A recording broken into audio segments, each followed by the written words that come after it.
The script. We were never meant to question. Unraveling the ransom note. Disclaimer. The following analysis represents careful examination of publicly documented evidence and expert testimony. We are not making definitive claims about guilt or innocence, but rather exploring how physical evidence, expert analysis, and documented behavior create patterns that invite deeper scrutiny. Multiple interpretations of this evidence remain possible. This examination focuses on documented contradictions and asks questions that the evidence itself raises. The case of JonBenét's Ramsey remains one of the most exhaustively scrutinized mysteries of our time, not merely because a 6-year-old girl was lost, but because the investigation immediately fractured into competing narratives, one insisting on an external monstrous intruder, the other suggesting an internal tragedy followed by desperate attempts to redirect the investigation's focus. We've spent decades examining what was said, what was claimed, what was insisted upon with absolute certainty. But perhaps we haven't spent enough time simply sitting with what the evidence itself whispers when we remove the explanations constructed around it. We've circled this timeline for months, but one element keeps resurfacing. Not because it's extraordinary in isolation, but because its existence reshapes everything we thought we understood about panic, crisis, and the human response to catastrophe. The ransom note wasn't just evidence, it was theater. And theater always reveals more about its playwright than its audience. The scrutiny of the script, language, lies, and the ransom note. Theme 1. The document that shouldn't exist. In the early morning darkness of December 26, 1996, Patsy Ramsey descended the spiral staircase of her Boulder home and discovered 3 pages of lined paper arranged on the lower steps. The document she found has been called many things: ransom note, evidence, forgery, smoking gun. But before we examine what experts said about it, before we consider whose hand might have formed its letters, we should pause and consider something more fundamental. This document should not exist. Kidnappers who enter homes to abduct children don't sit down to compose essays. The criminal psychology is clear, documented across thousands of cases. Intrusion kidnappings are characterized by speed, efficiency, minimal time at the scene. The longer a perpetrator remains in a victim's home, the greater their risk of discovery, capture, death. Every second counts against them, yet we're asked to believe that someone entered the Ramsey home, spent an estimated 20 to 30 minutes composing a detailed, verbose, theatrical document, and then spent additional time rewriting it after apparently making a false start. The New York Times reported that the ransom note was unprecedented in kidnapping history, not just for its length, but for the fact that the victim was found in the home where the note was written. Belloc, 1997. FBI profilers consulted on the case stated they had never encountered a genuine kidnapping ransom note exceeding 1 page. The statistical abnormality alone should have shifted investigative focus, yet it took years for this simple observation to receive proper weight. Let us walk through what this document demanded of its author. The final version contained 376 words spread across 2.5 pages. Handwriting experts estimated composition time at 21 minutes minimum, assuming continuous writing without pause for thought or revision. But the discovery of what investigators called a practice note, a page containing only Mr. and Mrs. R before breaking off, proves the author did pause, did revise, did start over when the initial attempt didn't satisfy some internal requirement. What kind of mind, operating under what kind of pressure, makes these choices? An intruder having gained access to a sleeping household, having located and subdued a 6-year-old child, having committed or planned to commit terrible acts, sits down with pen and notepad to draft and redraft a ransom demand they will never collect. The scenario strains against basic criminal psychology, against common sense, against the simple economics of risk and reward that govern even the most disturbed criminal minds. From a psychological standpoint, the note's very existence suggests someone operating under entirely different pressures than those facing an intruder kidnapper. The care taken in composition, the willingness to revise and restart, the elaborate detail and theatrical flourishes. These speak to someone for whom the note's persuasiveness mattered more than speed or safety. Someone who needed the note to be believed. Someone whose risk calculation included not, will I be caught here, but will this explanation work? The physiological dimension asks us to consider the state required to produce this document. Handwriting analysis, reported extensively by the Denver Post, showed relatively consistent letter formation, proper spacing, legible script despite the apparent attempt at disguise. Mitchell, 1997. This isn't the trembling scrawl of someone in acute fear. The author's hand was steady enough, their mental state controlled enough to maintain graphic consistency across nearly 400 words. From a forensic criminology perspective, the note accomplishes several functions simultaneously. It establishes kidnapping as the crime. It explains the child's absence. It provides reason why authorities shouldn't be called immediately.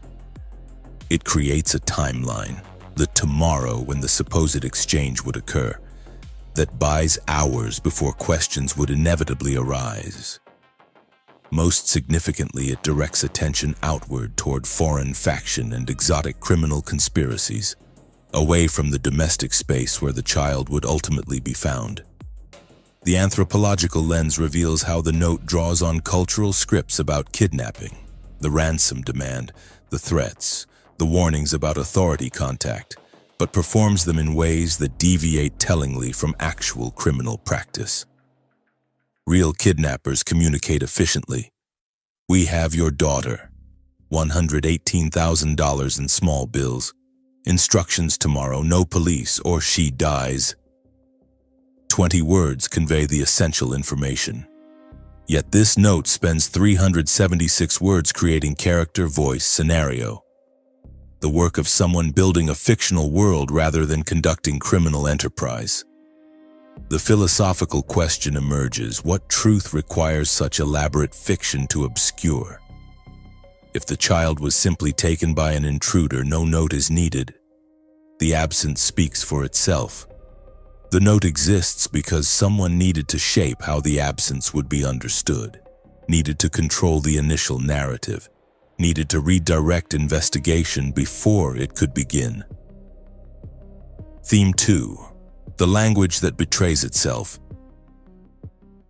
Beyond the note's improbable existence lies its even more improbable content. We've been told for decades that this document represents a foreign faction with criminal sophistication.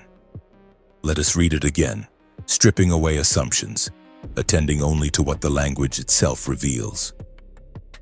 Mr. Ramsey, listen carefully.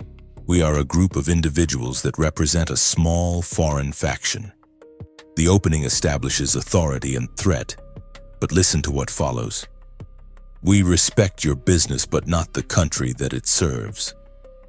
This is someone's idea of what international criminals sound like, drawn not from actual criminal communications but from thriller movies and television dramas. The syntax is American, the cadence familiar, the rhetoric borrowed from Hollywood's version of Foreign Menace. USA Today examined the note's linguistic patterns, consulting experts who identified multiple phrases lifted nearly verbatim from contemporary films. Johnson, 1997. Don't try to grow a brain, John, echoes dialogue from Speed. The overall tone and threatening style mirror Dirty Harry and Ransom. These aren't accidental similarities. They're the building blocks of someone constructing criminal voice from cultural reference points rather than criminal experience. The note continues. At this time we have your daughter in our possession. She is safe and unharmed, and if you want her to see 1997, you must follow our instructions to the letter. Notice the shift from collective we to singular focus on John Ramsey. Notice the temporal specificity. See 1997, written on December 26, 1996. The kind of detail that makes narrative sense but operational none. Real kidnappers wouldn't tie threats to calendar years, they'd speak in hours. You have 24 hours or she dies at noon. The 1997 reference serves theatrical rather than practical purposes. Most tellingly, you will withdraw $118,000 from your account. $100,000 will be in $100 bills and the remaining $18,000 in $20 bills. Handwriting experts and investigators immediately noted the stunning coincidence. $118,000 matched almost exactly John Ramsey's recent bonus from Access Graphics, a figure that would be known to family and close associates but unlikely to be known to external criminals. When confronted with this coincidence, the Ramseys suggested the kidnappers might have learned the amount from tax documents or financial statements. Yet think through what this requires us to believe. Intruders enter the home, locate and review financial documents to determine John's bonus amount, then sit down to compose their ransom note incorporating this specific figure. The operational sequence is absurd. Real kidnappers demand round numbers based on perceived wealth. $100,000, $250,000, $1 million. The specificity of $118,000 speaks to someone working from actual knowledge, someone for whom this number had meaning and significance, someone who believed its specificity would add authenticity to their fiction. Research published in Forensic Linguistics examines how ransom notes reveal class, education, and psychological state through word choice and syntax. McMenamin, 2002.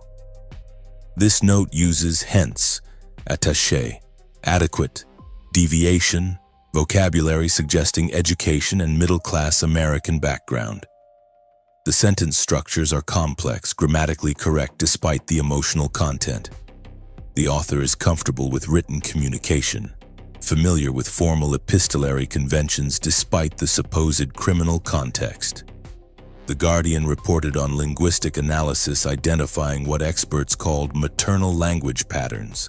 Phrases like, make sure that you bring an adequate size attaché to the bank and use that good Southern common sense of yours. Davies, 2016. The fussy attention to detail, the almost nagging quality of ensuring John follows instructions properly, the invocation of Southern common sense. These read as female authorial voice despite the note's attempt to sound like hardened criminals. The note's conclusion is perhaps most revealing. Victory, SBTC. Investigators never definitively determined what these initials meant, though theories abounded. Saved by the Cross, Santa Barbara Tennis Club, Subic Bay Training Center. What matters isn't the specific meaning but the dramatic flourish of ending a ransom demand with victory and cryptic initials. This is theater, not crime. Someone creating mystery, suggesting depth and organization, performing conspiracy rather than executing it. From a psychological perspective, the note reveals a mind under enormous pressure trying to accomplish multiple contradictory goals simultaneously. It must sound criminal enough to be believed but can't be too criminal, or it might actually prompt the responses it claims to demand. It must explain the child's absence but can't facilitate actual kidnapping logistics. It must buy time but can't specify actions the author isn't prepared to follow through on. The result is a document that tries to be everything and therefore becomes nothing. A script that performs kidnapping while ensuring no actual kidnapping needs to occur. Theme 3. The handwriting that almost matches. The question of authorship has generated perhaps more expert testimony than any other aspect of the case, creating a fog of competing claims that obscures what the evidence actually shows. Let us trace through what's documented rather than what's been argued. Patsy Ramsey provided multiple handwriting samples to investigators, routine documents from before the crime, exemplars written specifically for analysis afterward. These samples were examined by document examiners working for the Boulder Police, the Colorado Bureau of Investigation, private experts hired by the Ramseys, and independent analysts consulted by media organizations. The Denver Post reported that 6 handwriting experts examined Patsy's samples with results that tell a complex story. Pankratz, 2013. 4 analysts concluded they could not eliminate Patsy as the note's author. One stated he was 95% certain Patsy did not write it. One concluded she probably did not write it. This isn't the clear exoneration the Ramsey defense suggested, nor is it the definitive proof of authorship that investigators wanted. It's uncertainty, but uncertainty that couldn't exclude Patsy. A crucial distinction. Chet Ubowski of the Colorado Bureau of Investigation found 24 similarities between Patsy's handwriting and the ransom note. Leonard Specken, hired by the Ramseys, concluded Patsy probably did not write the note. Edwin Alford concluded she probably did. Lloyd Cunningham found evidence consistent with Patsy's authorship. Richard Dusick concluded she cannot be eliminated. The pattern across expert testimony is notable. Not one expert could definitively eliminate Patsy, while several found significant similarities. The technical challenges are real.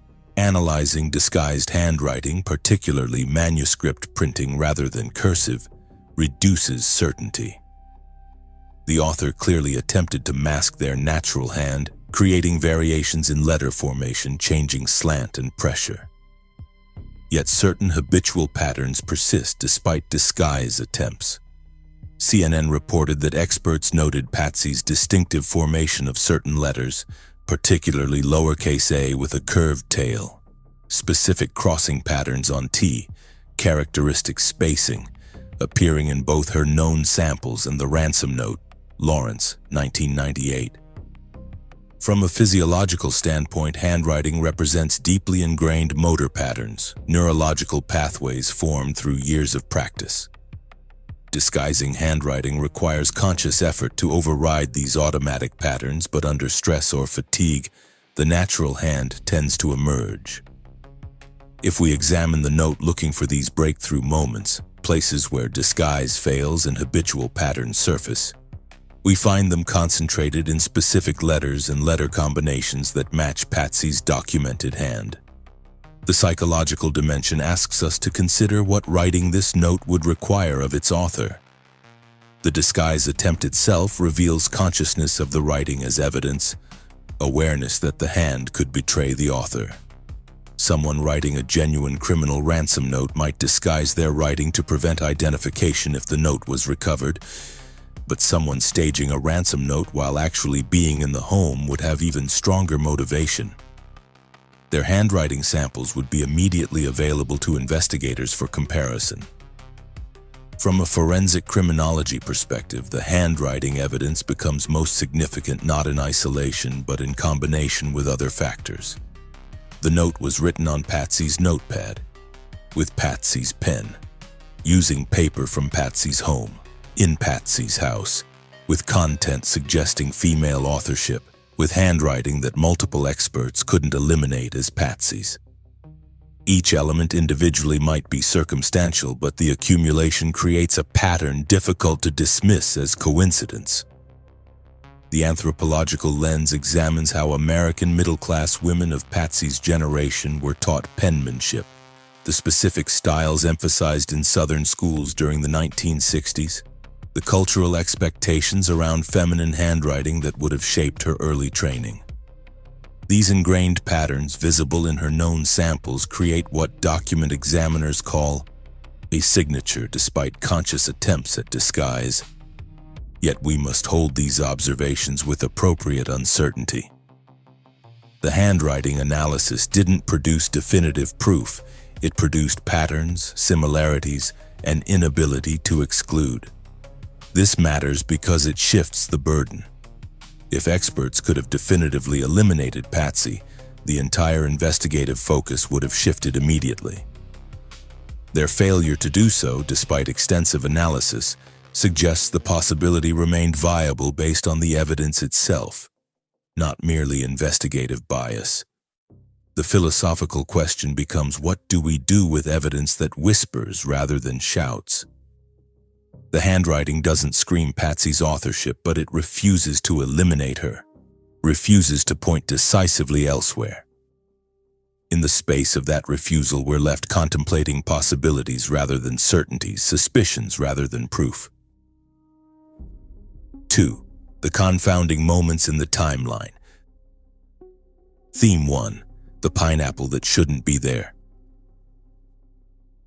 We return as we must to the bowl of pineapple found on the kitchen table Christmas morning, a simple domestic object that has become one of the case's most persistent contradictions. Not because pineapple itself matters, but because its presence requires explanations that keep shifting, keep failing to reconcile with established facts. The autopsy performed by Dr. John Meyer documented partially digested vegetable or fruit material in JonBenét's small intestine, later identified by consultation with forensic experts as pineapple.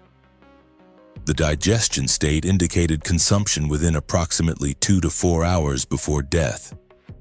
The Boulder Daily Camera reported this finding prominently, noting its significance to the timeline. Brennan, 1997. The Ramseys maintained that JonBenet was carried sleeping from the car upon their return from the Whites party around 10 p.m. John described her as sound asleep, so deeply unconscious that she didn't stir when he struggled slightly to carry her up the spiral staircase. Patsy confirmed this account, stating she changed JonBenet into night clothes without the child waking. Both parents insisted absolutely that they did not feed her anything after arriving home, that she went directly to bed and remained asleep. The Whites confirmed they did not serve pineapple at their Christmas dinner party, so we're left with simple biological fact contradicting parental certainty. The child consumed pineapple during hours her parents state she was unconscious and unfed. Something in this timeline must be false. The bowl itself tells its own story. Crime scene photographs show a large glass bowl containing pineapple chunks, sitting on the kitchen table alongside an oversized serving spoon and a glass with a tea bag. Patsy, shown these photographs during her interview, expressed shock at the arrangement. She noted that the spoon was far too large for a child's snack, that she would never serve food this way, that the entire setup was odd and inconsistent with her household habits. Then came the fingerprint analysis. USA Today reported that prints recovered from the bowl matched both Patsy and Burke Ramsey, Willing 2000. This physical evidence of touch cannot be argued with or explained away. At some point, both Patsy and Burke handled this bowl. The question becomes when. In what context? With what awareness of its significance? Patsy's response to learning about the fingerprints creates another layer of contradiction. She maintained she didn't prepare this bowl, didn't serve this pineapple, couldn't explain the arrangement. Yet her prints prove contact. We're asked to believe she touched the bowl, creating identifiable fingerprint evidence, but has no memory of doing so. No awareness of when or why this contact occurred. From a psychological standpoint, this represents either profound memory disruption or strategic denial. Memory disruption under trauma is real and documented. The mind can edit out events too painful or confusing to integrate. But traumatic amnesia typically affects emotionally loaded events, not mundane activities like touching a serving bowl. The specificity of Patsy's memory, able to comment on how strange the arrangement looks, able to note the inappropriate spoon size, while claiming complete absence of memory about her own interaction with these objects, creates uncomfortable questions. The physiological evidence is unambiguous. The child ate pineapple. The digestion timeline places consumption during hours the family was home. The bowl and spoon were handled by family members. These are facts established by biology, forensics, physical evidence. The only element in dispute is the explanation. Who prepared it, who fed it, why this simple domestic event became impossible to acknowledge. Research in developmental psychology notes that 6-year-old children are capable of many self-care activities but typically lack the skill or permission to prepare their own food unsupervised, particularly foods requiring cutting or serving. Lumeng and Burke, 2006. Could JonBené have woken, gone downstairs, found pre-cut pineapple in the refrigerator, served herself using a too large spoon, and eaten alone without waking anyone? Theoretically possible, but it requires us to believe a child who was reportedly so exhausted she couldn't be roused when carried upstairs and changed for bed, suddenly woke and navigated solo food preparation. The alternative explanations narrow uncomfortably. Someone in the household was awake and active during hours claimed as sleep time. Someone prepared or served this pineapple. Someone was present with JonBené during her consumption. Someone's account of the evening is incomplete or false. John Ramsey, confronted with the pineapple evidence, offered an elaborate theory. Perhaps the person responsible was someone JonBené knew and trusted, someone who could coax her downstairs, someone she wouldn't fear. He specifically suggested Bill McReynolds, who played Santa Claus for the family, might have had access and trust. This explanation attempts to reconcile the pineapple with the intruder theory. An intruder who was familiar enough to feed the child without causing alarm. Yet this explanation creates more problems than it solves. We're asked to believe an intruder during a criminal home invasion took time to locate pineapple in the refrigerator, find a bowl and spoon, serve the child, sit with her while she ate, and only then proceed to the terrible acts that followed. The scenario strains credibility. Criminal intruders don't pause for snacks. They don't create domestic comfort before committing violence. The anthropological perspective examines what this pineapple moment might tell us about household dynamics and activities. The tea glass suggests adult presence. This was someone's beverage, likely not a 6-year-old's choice.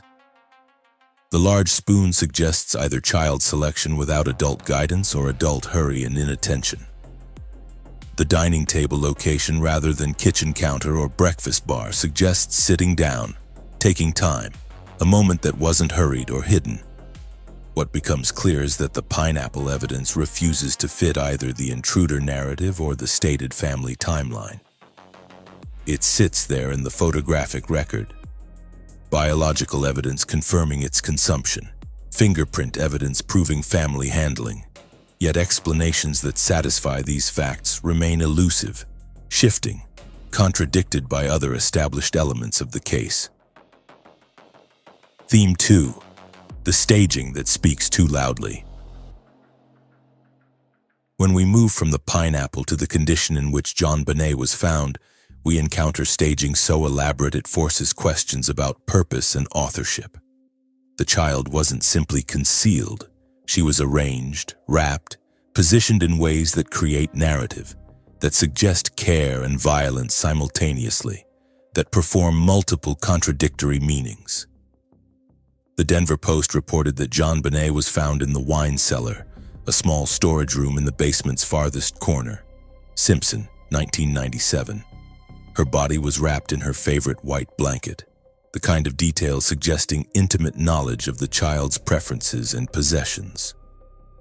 She was positioned in what one investigator described as tucked in, as though someone had arranged her for sleep rather than abandoned her in death. Yet alongside this almost tender presentation existed evidence of terrible violence. The garrote, fashioned from nylon cord and a broken paintbrush handle from Patsy's art supplies, represented sophisticated construction, the kind of device requiring knowledge of knots and leverage. The paintbrush had been broken in a specific way to create the handle, the cord tied with what experts identified as complex knots not typical of panic or improvisation. The duct tape over her mouth created another contradiction. When John Ramsey discovered his daughter and immediately pulled the tape away, investigators noted that it hadn't been pressed firmly enough to leave significant adhesive residue. Some investigators suggested the tape might have been applied after death, serving theatrical rather than functional purposes, creating the appearance of kidnapping restraint without actually having restrained anyone. The wrist bindings presented similar questions. The cord was loosely tied, allowing movement rather than preventing it. One investigator noted that the bindings wouldn't have held a motivated 6-year-old, suggesting they too might have served symbolic rather than functional purposes. From a forensic criminology perspective, this combination of elements, tender arrangement alongside violent implements, restraints that didn't restrain, staging that suggested kidnapping in a location proving the child never left the home, creates what investigators call mixed signals. The staging seems to serve multiple purposes, creating distance from the actual violence, suggesting external criminal action, perhaps transforming what actually occurred into something more bearable to contemplate. Dr. Henry Lee, the renowned forensic expert who consulted on the case, noted that the crime scene's complexity suggested someone trying to tell a story with the physical evidence. Lee and O'Neill, 2003. But the story contained internal contradictions, elements that suggested stranger violence alongside elements that whispered intimate knowledge and domestic materials. The psychological dimension asks what kind of mind creates this particular staging. The garrote's sophistication suggests someone who knew what they were doing yet used a paintbrush handle from the home rather than bringing proper materials. The blanket wrapping suggests someone who couldn't bear to leave the child uncovered, yet that same someone had already inflicted terrible harm.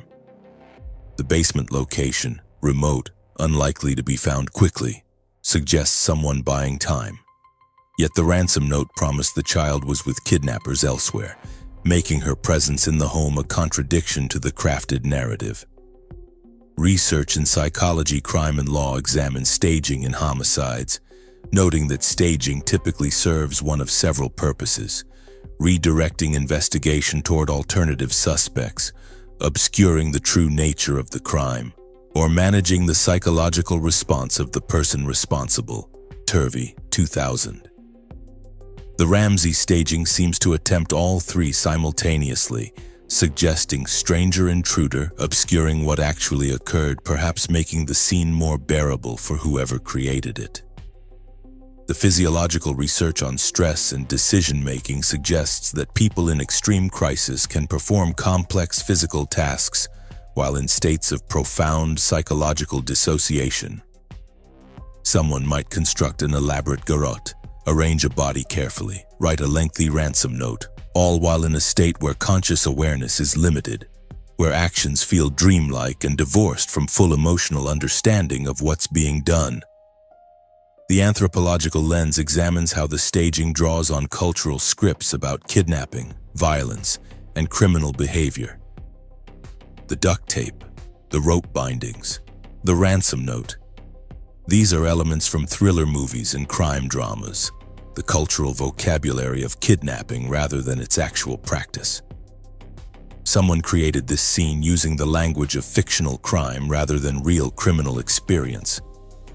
What troubles us most is the internal contradiction. If this was a rage incident that spiraled beyond control, why the elaborate staging suggesting calculation and planning? If this was calculated violence, why the elements suggesting panic and improvisation? The scene speaks in multiple voices, suggests multiple authors or multiple psychological states within a single author, creates a narrative that keeps contradicting itself. Theme 3. The bedwetting theory and its inadequacy. The Boulder police eventually centered on a theory that Patsy, exhausted and perhaps frustrated by bedwetting or similar childhood behavior, struck JonBenét's in a moment of rage, causing fatal head trauma. Realizing what she'd done, she then staged an elaborate kidnapping to cover the accidental death. This theory appeared to explain the physical evidence while accounting for the internal contradictions in domestic staging. Yet Patsy's response to this theory deserves our attention. She didn't simply deny it, She contextualized her denial in ways that force us to consider whether the police theory adequately accounts for her actual psychological state. People magazine reported Patsy's statement about her cancer survival and its impact on her parenting. Hewitt, 1997. She had survived stage 4 ovarian cancer, an experience that statistically few survive. She described her recovery as miraculous, attributing it to faith and describing her post-recovery life as lived with profound gratitude.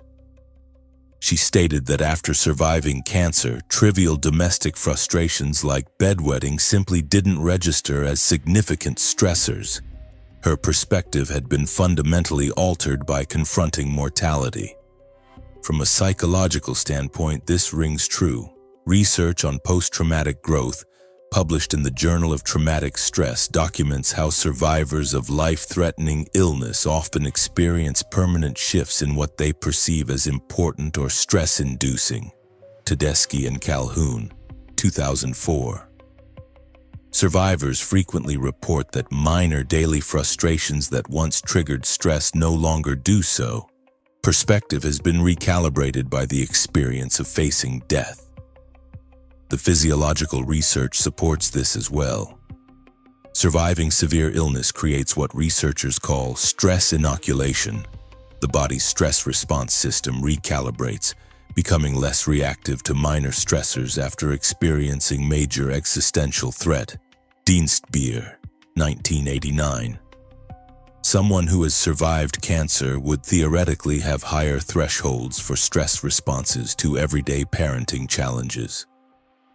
Moreover, Patsy's documented relationship with JonBenét's, the time investment in pageants, the public displays of affection, the interviews describing her pride and love, suggests a parent deeply invested in this child's life and success.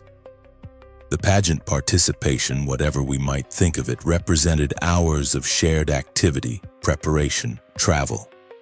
This isn't the profile of a parent whose attachment is so fragile that a bedwetting incident triggers fatal violence.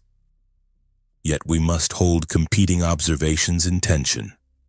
High achievement orientation in families can create pressures invisible to outside observers. The public display of perfect motherhood might coexist with private frustrations or resentments. The investment in the child's public performance might relate more to the parent's own needs for validation than to genuine pleasure in the child's experience. We cannot know internal states from external presentations. What we can say is that the bedwetting theory, while superficially explaining some elements, fails to account for the staging's sophistication, the ransom note's length and detail, the time required to compose and execute the cover-up. It asks us to believe that someone in acute shock and panic from having accidentally harmed their child could then function with enough composure and strategic thinking to create an elaborate false crime scene, complete with multi-page ransom note and complex bondage staging. The criminal psychology literature suggests that staging following accidental death typically involves minimal effort, hiding the body, creating superficial appearance of intruder entry, perhaps a brief note. Elaborate staging requiring hours of work and multiple complex elements typically indicates either premeditation or a psychological state more complex than simple panic over an accident. Third, behavior suspicions and the burden of proof. Theme 1. The chaos that preserved nothing. The immediate response to discovering the ransom note created conditions that would plague the investigation for decades. Understanding these initial hours requires examining not just what happened, but what these choices might reveal about the household's psychological state. Patsy's 911 call came at 5:52 a.m. The call itself, preserved and analyzed extensively, shows a woman in acute distress, crying, speaking rapidly, stating her daughter had been kidnapped. The dispatcher asked if she had read the entire note. Patsy said yes. The dispatcher asked if she was alone. Patsy said her husband was there. The call lasted approximately 60 seconds before Patsy hung up to summon help. What happened next violated basic crime scene preservation and contradicted the ransom note's explicit warnings. Despite the note's repeated threats about contacting authorities, "If we catch you talking to a stray dog, she dies," Patsy immediately called friends. Within minutes, Fleet and Priscilla White, John and Barbara Fernie, and the family's pastor had been summoned to the house. The Denver Post documented the rapid influx of people, noting that by the time police arrived at 5:55 a.m., the crime scene was already compromised by civilian presence. Mitchell, 1996. From a psychological perspective, this immediate violation of the note's instructions could suggest several things. Most charitably, it might indicate parents so panicked they weren't thinking clearly, simply reaching for support and comfort in crisis. Alternatively, it might suggest parents who knew the note's warnings were theater, that there were no kidnappers monitoring their actions, that the threats were empty because the note's author knew the actual situation. Detective Linda Arndt arrived as first responding officer. Her report, later made public, documented her growing unease with the scene.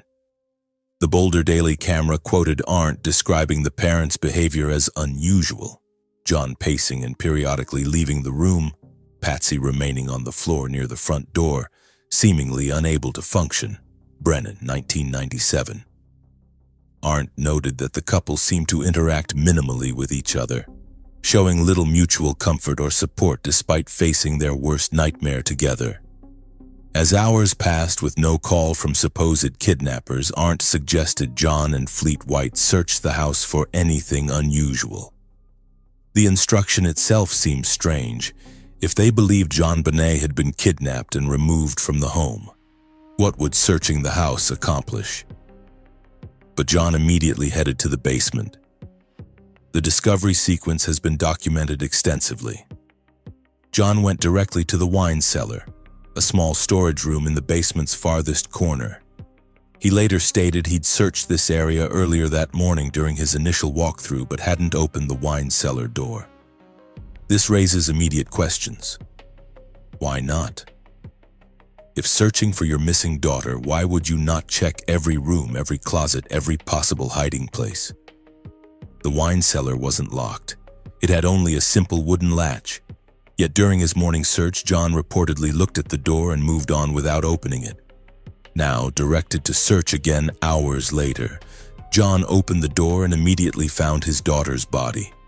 His scream brought Fleet White running.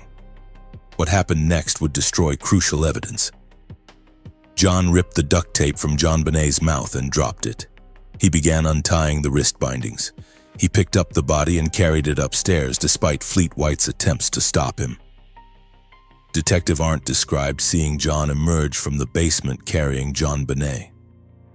She directed him to place the body near the front door. John complied, laying his daughter down and covering her with a jacket. The body had now been moved twice, from its original position to being carried upstairs, then repositioned on the floor. The duct tape had been removed and dropped in the basement. The wrist bindings had been disturbed. The crime scene's integrity was destroyed. From a forensic criminology standpoint, this evidence contamination was catastrophic. Any trace evidence that might have been on the tape, DNA, fibers, fingerprints, was now compromised by John's handling. The body's position, which might have told investigators about the circumstances of death and staging, was now unknowable. The sequence of the bindings and how they'd actually been applied was obscured by John's attempts to untie them. John later explained his actions as purely emotional. He couldn't bear to see his daughter that way, couldn't leave her in the basement, had to free her from the restraints.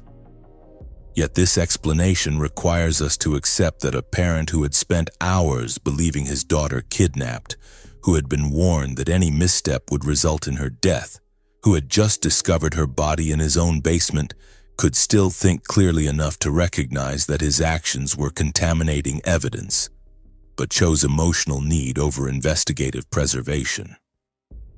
The philosophical question becomes, do these actions speak to a parent in genuine shock operating on pure emotional instinct? Or do they suggest someone whose priorities in that moment included managing or obscuring physical evidence?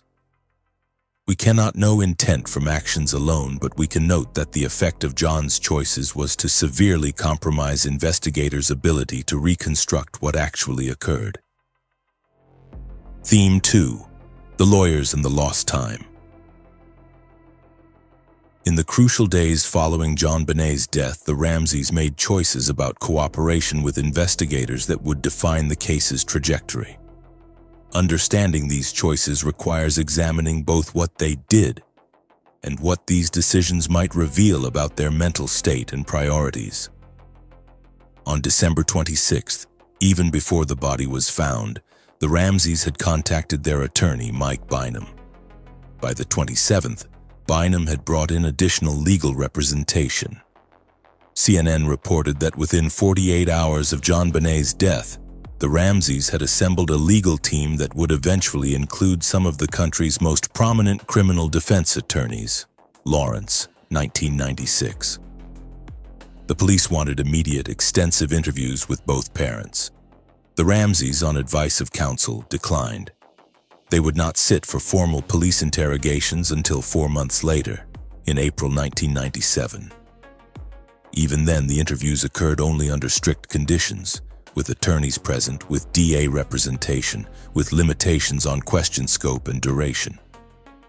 From the Ramseys' perspective, this protective stance was justified by what they perceived as police bias.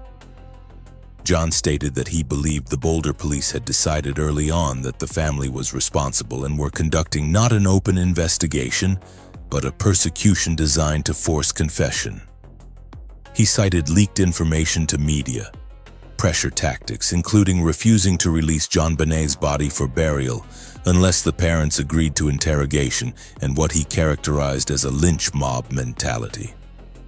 The New York Times reported on the deteriorating relationship between the Ramseys and the Boulder police, noting that by early 1997 the investigation had fractured into competing camps. Police convinced of family involvement, the Ramseys team insisting on intruder theory, the district attorney's office caught between. Belloc, 1997. From a psychological standpoint, the Ramseys' legal posture could indicate several things. Innocent parents who felt unjustly suspected might indeed lawyer up defensively, might refuse cooperation they perceived as hostile rather than investigative. But the speed and comprehensiveness of their legal shield, assembled within hours, maintained for months, also suggests people who understood immediately that they would be suspects, who made calculated decisions to minimize exposure rather than operating from pure grief and cooperation. The Boulder police, for their part, felt the legal barriers prevented them from obtaining crucial information while memories were fresh. Detective Thomas, who later wrote a book about the case, stated that the 4-month delay before formal interviews allowed the Ramseys time to coordinate stories, review evidence, shape responses.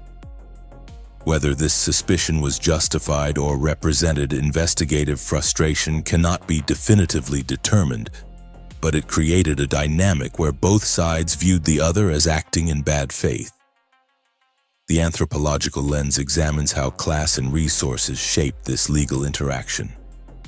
The Ramseys could afford top-tier legal representation, could weather months without income while dealing with the investigation, could hire private investigators and PR consultants to manage their public image.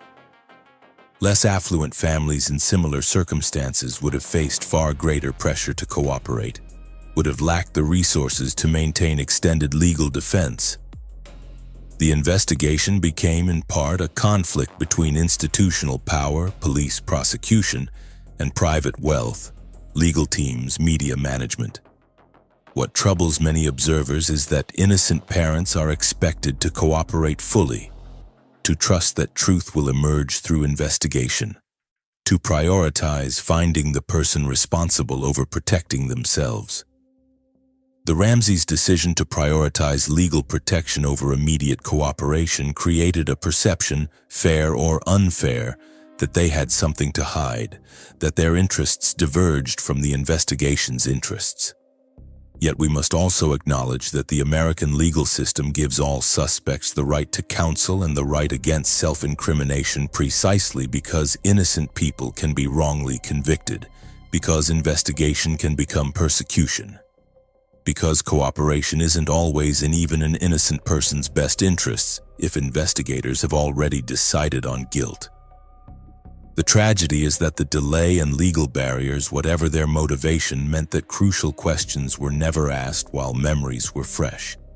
That inconsistencies that might have been resolved in the first days instead hardened into permanent contradictions, that the investigation became adversarial when it most needed to be collaborative.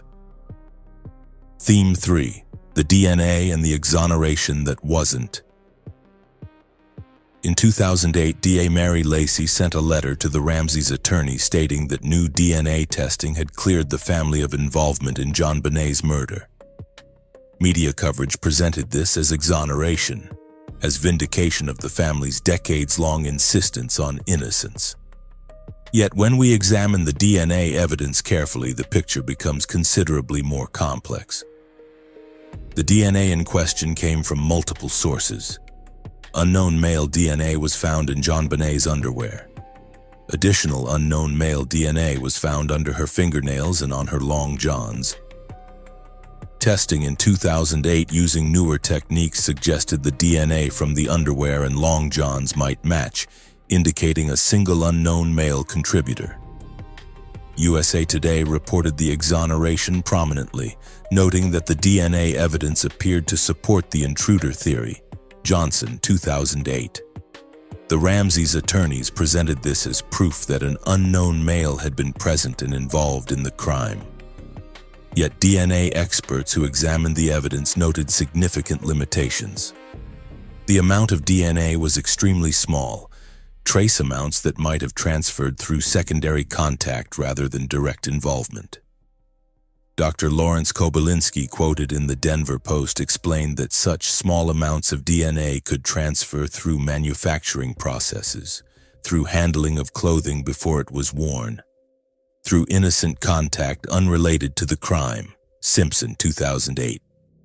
Moreover, the DNA's location wasn't necessarily probative of guilt.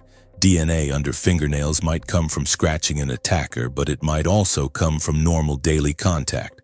Scratching one's own skin, touching surfaces where others' DNA was present. DNA on underwear could come from an attacker, but could also be manufacturing residue, transfer from other clothing in a laundry basket, innocent contact from someone who had handled the garment. The Boulder police pushed back against the exoneration, with several investigators stating publicly that the DNA evidence, while important, didn't definitively prove an intruder nor eliminate family involvement. They noted that absence of family DNA in specific locations didn't mean family members weren't involved. It might simply mean they were careful, or that the DNA of the actual perpetrator had been deposited while family DNA hadn't been, or that the small amounts detected were the only DNA present while much more had been degraded or was never deposited. From a forensic science perspective, the DNA creates more questions than answers. It proves that unknown male DNA was present, but it doesn't prove when it was deposited, how it was deposited, or whether its presence connects to the crime. In an era where we understand that humans shed DNA constantly and that it transfers easily through secondary contact, small amounts of foreign DNA don't automatically indicate the donor's presence during a crime. The larger issue is that the exoneration letter suggested a level of certainty the evidence didn't support. Subsequent DAs inheriting the case walked back the absolute language of Lacy's letter, acknowledging that while the DNA evidence was important, it didn't eliminate family members from suspicion, nor definitively identify an intruder. The Boulder Daily Camera reported on the controversy following the exoneration, noting that many investigators felt the letter had been premature and had damaged the case by creating public perception of resolution when significant questions remained unanswered. Mitchell, 2008. What remains is uncertainty. The DNA proves unknown male DNA was present. It doesn't prove an intruder committed the crime. The absence of family DNA in specific locations doesn't prove family members weren't involved. The evidence allows for multiple interpretations, none of them definitive. Conclusion: the truth we cannot escape. The truth is going to prevail, Patsy Ramsey said in multiple interviews, expressing faith that eventually the person responsible would be identified and justice would be served. She died in 2006 from ovarian cancer's return, never seeing that resolution. John Ramsey continues to advocate for renewed investigation, continued DNA testing, sustained search for the intruder he believes took his daughter's life. We've walked through the documented evidence, the expert testimony, the behavior patterns, and timeline contradictions. We've examined what the ransom note reveals about its author, what the pineapple proves about the stated timeline, what the staging suggests about the mind that created it. We've considered the response to discovery, the legal decisions, the DNA evidence, and its limitations. What emerges is not certainty, but a pattern of contradictions that refuse to resolve cleanly. The ransom note that shouldn't exist but does. The pineapple that proves the timeline false. The staging that speaks too loudly. The behavior that looks like guilt while proclaiming innocence. The DNA that proves presence, but not involvement. The enduring conflict in this case is not merely about identifying a single perpetrator, but about reconciling the certainty of physical evidence with the competing certainties of human testimony. The physical evidence tells us things occurred that the stated timeline says didn't occur. It tells us materials from the home were used in ways suggesting intimate knowledge. It tells us the crime scene was staged to suggest narratives that don't align with physical realities. Yet the DNA tells us an unknown male's genetic material was present. The absence of any family DNA in certain critical locations suggests at least the possibility of careful staging or innocent non-involvement. The theoretical possibility of intruder access, while increasingly implausible given the totality of evidence, has never been definitively eliminated. The New York Times revisited the case in 2016, noting that despite decades of investigation, grand jury proceedings, thousands of hours of expert analysis, the fundamental questions remain unanswered. Kolker, 2016. Perhaps they remain unanswered not because evidence is lacking, but because the evidence itself splits into patterns that support competing narratives, none of them completely satisfying, none of them completely dismissible. We're left standing in the space between what we can prove and what we can suspect. The evidence points toward possibilities we find uncomfortable to contemplate. That the ransom note was theater rather than communication, that the staging served to obscure rather than to reveal, that the stated timeline cannot be reconciled with physical facts. Yet the evidence also reminds us that suspicion isn't proof, that contradictions might reflect trauma's impact on memory rather than intentional deception, that unknown DNA reminds us that certainties can be challenged by facts not yet discovered. The case endures in public consciousness because we sense that official narratives, whether the Ramsey's intruder theory or the police's family involvement theory, don't capture the whole truth. The truth might be simpler and more terrible than elaborate intruder conspiracies. Or it might be more complex than simple family violence followed by staging. We don't know. Perhaps we never will. What we can say is that the physical evidence creates questions the stated explanations don't adequately answer. The ransom note's existence, composition, and content suggest someone creating fiction rather than committing actual kidnapping. The pineapple proves activity during hours claimed as inactive. The staging sophistication suggests time and knowledge inconsistent with panicked improvisation. The behavior following discovery suggests priorities misaligned with what we'd expect from innocent parents facing their worst nightmare. Yet we must hold these observations without claiming certainty we don't possess. Multiple interpretations remain possible. The evidence allows for competing theories. Justice requires proof beyond reasonable doubt, and the contaminated crime scene, the delayed interviews, the degraded evidence, the passage of time. All these conspire to place that level of proof forever beyond reach. The house on 15th Street keeps its deepest secret still, not because no evidence exists, but because the evidence that exists can be read in multiple ways, supports multiple narratives, refuses to cohere into a single definitive truth. We search for resolution knowing we may never find it, not because truth doesn't exist, but because truth might exist in a space between what can be proven and what can be known. A space where evidence whispers but never quite shouts, where contradictions accumulate but never quite resolve, where the gap between what was said and what the physical facts suggest remains unbridgeable across nearly 3 decades of scrutiny. We stand where we have always stood, knowing something terrible happened, suspecting the official narratives don't tell the whole story, unable to bridge the gap between suspicion and proof, between pattern and certainty, between the questions the evidence raises and the answers that continue to elude us.